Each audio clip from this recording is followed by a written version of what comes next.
Salut à tous, le journal du foot de ce mercredi 3 juin. Des carrés noirs partout sur les réseaux sociaux en hommage à George Floyd.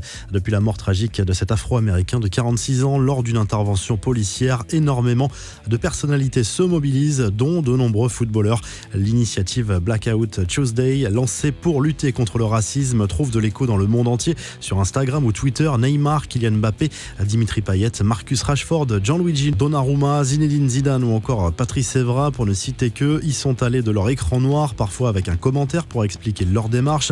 Les footballeurs sont très impliqués, comme ceux de Liverpool. Les joueurs et membres du staff de Chelsea ont posé le genou à terre sur les réseaux sociaux. Les joueurs de la Roma ont fait la même chose en Italie et ce ne sont que quelques exemples. Et alors qu'une manifestation contre les violences policières a été organisée à Paris par le comité de soutien à la famille d'Adama Traoré, ce jeune homme mort en 2016 lors de son interpellation par des gendarmes, Layvin Kurzawa s'est joint au cortège. Le latéral du PSG, qui nous avait plutôt habitués à faire le pitre sur les réseaux sociaux ces dernières semaines, a cette fois décidé de s'engager concrètement pour une bonne cause. Les infos et rumeurs du mercato, Karl Toko et Cambi restent à Lyon. L'Olympique lyonnais a officialisé la levée de l'option d'achat assortie au prêt de l'attaquant camerounais. Ce dernier a signé un contrat jusqu'en 2024, montant du transfert 11,5 millions d'euros.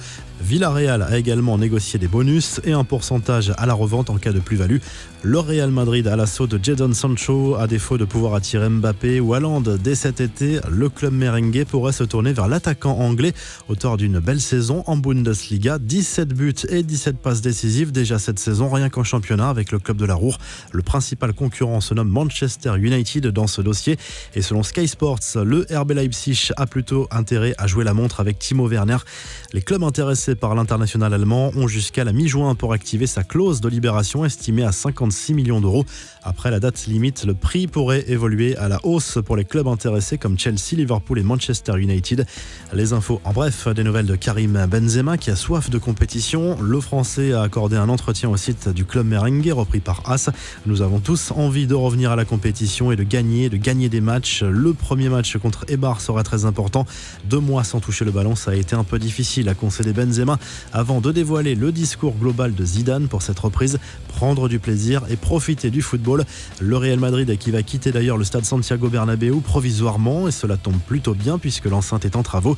La saison de Liga devant a priori s'achever à huis clos. Le club merengue disputera ses derniers matchs à domicile dans le petit stade Alfredo Di Stefano qui se trouve au sein de son centre d'entraînement. Direction le Brésil où Juan Casares, un joueur équatorien, est la cible de la presse. Le joueur de l'Atlético Mineiro n'a rien trouvé de mieux que d'organiser plusieurs fêtes pendant le confinement alors qu'il a été testé positif au Covid-19. Selon Globo, Casares a écopé d'une amende de 22 000 euros de la part des autorités. JPP de retour, consultant ces dernières années, Jean-Pierre Papin reprend du service en tant qu'entraîneur au niveau amateur. Le Ballon d'Or 91 va coacher le club de Chartres qui évolue en National 2. La revue de presse, le journal L'Équipe revient sur l'annonce surprise du partenariat entre Mediapro, futur diffuseur de la Ligue 1 et de la Ligue 2 et TF1. La chaîne payante Téléfoot verra bientôt le jour. Grégoire Margoton et Bichente Lizarazu commenteront les meilleures affiches. La Gazette dello Sport se penche sur la Coupe d'Italie qui sera bientôt de retour. Les demi-finales retour auront lieu les 13 et 14 juin. Les affiches Juve, AC Milan et Napoli-Inter. La finale aura lieu le 17 juin au Stadio Olimpico de Rome. Le calendrier de la Serie A également été dévoilé. En Espagne, le Mundo Deportivo se penche sur l'avenir d'Ousmane Dembélé. La Juve est séduite par le profil du Français malgré ses blessures à répétition et semble prête à lancer une offensive cet été. Le joueur et le Barça sont prêts à discuter selon le journal catalan. Enfin, le quotidien Sport affirme que le club blaugrana s'est mis d'accord avec Lautaro Martinez pour un contrat de 5 ans et un salaire de 12 millions d'euros par saison hors bonus. Reste désormais à trouver un accord avec l'Inter Milan pour le prix du transfert. Vous retrouvez l'actu foot sur topmercato.com, l'appli Top Mercato, et à très vite pour un nouveau journal du foot.